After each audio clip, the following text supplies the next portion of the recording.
नमस्कार, मैं हिमांशु कुमार। आप देख रहे हैं जनता जंक्शन। नेता प्रतिपक्ष तेजस्वी यादव की एक मांग को केंद्र सरकार ने स्वीकार कर लिया है।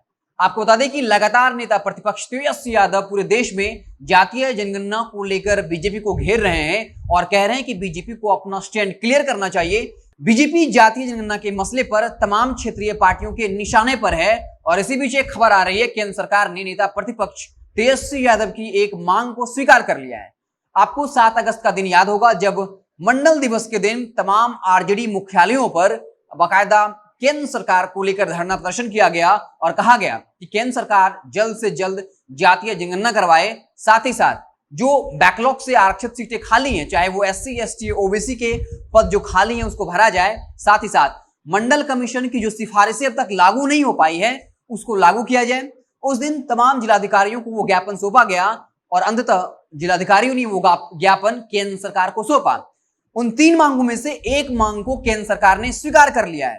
वो मांग है कि जो तमाम सरकारी नौकरियों में बैकलॉग की सीटें हैं और जहां पर आरक्षित सीटें खाली हैं, चाहे वो एससी, एसटी या ओबीसी के पद हों, अब उसको भरा जाएगा। बाकायदा केंद्र सरकार ने इसके लिए पत्र जारी कर दिया है और कहा है जितने भी उच्च शिक्षण संस्थान हैं उन तमाम जगहों पर 6000 पदों को भरा जाएगा और इसपे एससी, एसटी और ओबीसी समाज से आने वाले लोग होंगे। तो इस तरीके से नेता प्रतिपक्ष तेजस्वी यादव ने अपने सोशल मीडिया के जरिए शेयर करते हुए लिखा है कि जातिगत जनगणना को लेकर हमने अपनी मांग रखी थी, आरक्षित कोटे से बैकलॉग रिक्तियों को अविलंब भरने की मांग रखी थी। साथ ही साथ मंडल कमीशन की शेष सिफारिशों को लागू करने की मांग की थी, जिसमें से एक मांग को मान लिया था और ये सब हम लोगों की सामूहिक जीत है। तो इस तरीके से तेजस्वी यादव इसको लेकर अब क्रेडिट ले रहे हैं कि हमारी वजह से ही केंद्र सरकार दबाव में आई और अब बाकायदा 6000 पदों पर जो है पिछड़े समाज के लोगों की बहाली होने वाली है। आपको बता दें कि इसके लिए बाकायदा टाइम फ्रेम भी जारी कर दिया गया है और कहा गया है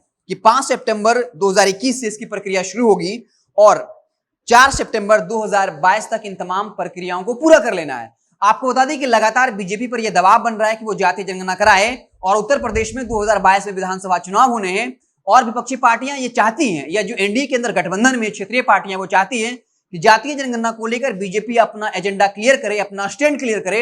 और आपको हमने बताया था पिछली खबर में कि कैसे चाहे वो इसके पक्ष में हो या विपक्ष में हो, दोनों तरफ से बीजेपी का नुकसान है। इसलिए इस वक्त बेहतर होगा कि बीजेपी चुप्पी साधे रहे और यही इस वक्त बीजेपी के तमाम आलाकमान नेता कर रहे हैं। लेकिन इसी बीच वो तमाम कवायद कर रहे हैं, तमाम कोशिश कर रहे हैं ताकि वो खुद को पिछड़ा, अति पिछड़ा समाज का शुभचिंतक के तौर पर पेश कर सकें। और इसलिए आपने देखा होगा कि मेडिकल क्षेत्र में ओबीसी को 27% का आरक्षण दिया गया।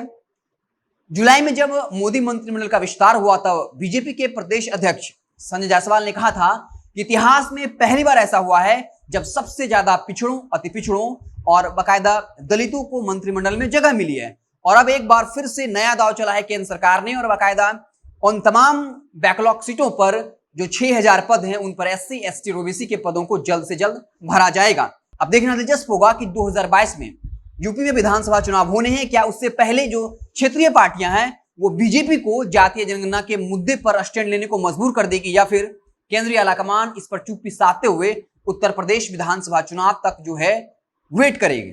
हालांकि कहीं ना कहीं ये आरजेडी ने इसका क्रेडिट लिया है और नेता प्रतिपक्ष तेजस्वी यादव ने साफ तौर पर कहा है कि हमारे दबाव की वजह से ही उन तमाम 6000 पदों पर जो केंद्रीय उच्च शिक्षण संस्थान है, केंद्रीय विद्यालयों में, उन पर एससी, एसटी, ओबीसी के जो लोग हैं, समाज के लोग हैं, उनकी भर्ती की जाएगी। आप देखते रहें जनता जंक्शन, हम आपको तमाम खबरों से लगातार अपडेट करते रहेंगे। बहुत बहुत धन्यवाद।